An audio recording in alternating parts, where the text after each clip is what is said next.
എന്നാൽ ഇശാ ഖലാക്കി കടന്നിറങ്ങിയിട്ട് സുബഹിക്ക് എണീറ്റവന് ആ പാമ്പ് എന്നോട് നിന്നോട് പറയുന്നു ഉമ്മ, ആ പാമ്പ് എന്നോട് നിന്നോട് പറയുന്ന പെങ്ങള് പുതിയതായിട്ട് കല്യാണം കഴിച്ചിട്ട് അതിരാവിലെ എണീറ്റിട്ടുണ്ട്, സുബഹി നിസ്കരിക്കാൻ ആഗ്രഹമുണ്ട്, പക്ഷേ കുളിക്കുമ്പോൾ തലയിൽ ഒഴിക്കുന്ന വെള്ളം താഴോട്ട് വീണുകൊണ്ട് അടിയിൽ കിടക്കുന്ന ഉമ്മ അറിഞ്ഞാൽ, വാപ്പ അറിഞ്ഞാൽ, അനുജനറിഞ്ഞാൽ അവർ എന്താണ് കരുതുക?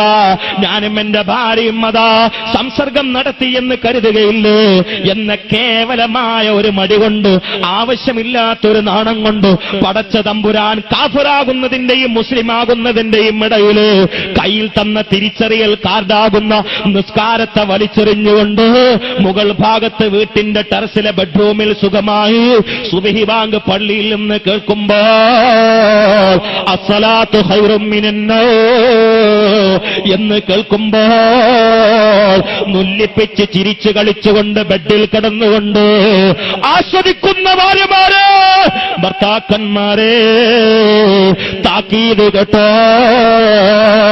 ഷജാഉൽ അക്രി ഭാര്യ ഭർത്താക്കന്മാരെ കൊത്തിയിട്ട് പറയുന്നു, സുബ്ഹി ഖലാക്ക് കടന്നിറങ്ങിയിട്ട് രസിച്ചവനല്ലേ, നിന്നെ സൂര്യൻ ഉദിക്കുന്നത് വരെ കൊത്താൻ അല്ലാഹു എന്നെ ഏൽപ്പിച്ചിരിക്കുകയാണ്. കല്യാണം വരുമ്പോ നിസ്കരിക്കാത്ത ഉമ്മയില്ലേ, പരീക്ഷ വരുമ്പോ നിസ്കരിക്കാത്ത പെങ്ങളില്ലേ, സ്കൂളിൽ രാവിലെ മുതൽ സന്ധ്യാസമയം വരെ പഠനത്തിന് വേണ്ടി വിനിയോഗിച്ചിട്ട് ളുഹ്ർ അസ്ർ നഷ്ടപ്പെട്ടതിൽ ബോധമില്ലാത്ത പെൺകുട്ടികളില്ലേ, ഫുട്ബോൾ മത്സരത്തിൽ പങ്കെടുത്തതിന്റെ പേരിൽ കാണികളായി നിന്നുകൊടുത്തതിന്റെ പേരില്, അല്ലെങ്കിൽ സ്ക്രീനിലൂടെ ക്രിക്കറ്റ് കണ്ടതിന്റെ പേരില് ഭക്ഷണം നഷ്ടപ്പെട്ടിട്ടില്ല, പണമുണ്ടാക്കുന്നത് മുടങ്ങിയിട്ടില്ല, പക്ഷെ നിസ്കാരം ഖളാ ആയ ഉമ്മത്തിലെ മെമ്പർമാരില്ലേ, അതേ രാവിലെ കൂലിപ്പണിക്ക് പോയിട്ട് വൈകുന്നേരം തിരിച്ചു വരുമ്പോ മഗ്രിബിന്റെ ശേഷം മൊത്തം വന്നിട്ട് പള്ളിയിൽ വെച്ച് നാണമില്ലാതെ ഖളാ വീട്ടുന്ന വലിയ ഈമാനാണ് എന്ന് വിചാരിച്ച് നിസ്കാരം ഖളാ വീട്ടല് ഒരു ഫാഷനാക്കിയ തൊഴിലാളികളില്ലേ.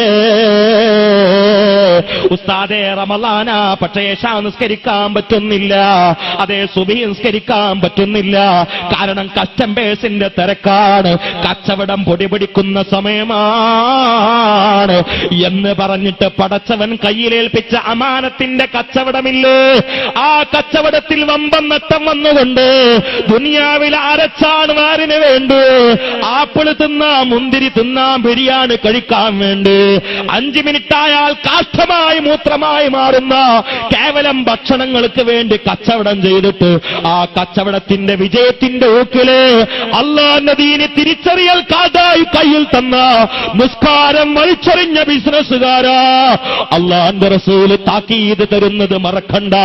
ഞാൻ വീണ്ടും പറയുകയാ,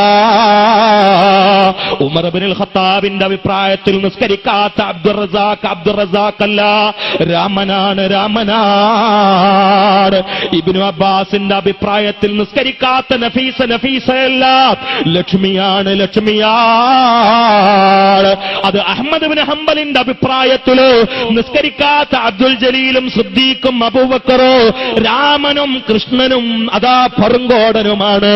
നിസ്കരിക്കാത്ത നഫീസയും സുലൈഖയോ, നിസ്കരിക്കാത്ത ജമീലയോ, മഹാന്മാരായ പണ്ഡിതന്മാര് പലരുടെയും ഭാഷയില് ലക്ഷ്മിയാണ്, മീനാക്ഷിയാണ്, രാജയാണ്, രാജയാണ്, മറക്കണ്ട. അല്ലാഹു മുസ്ലിം ഉമ്മത്തിനെ കാത്തുരക്ഷിക്കട്ടെ.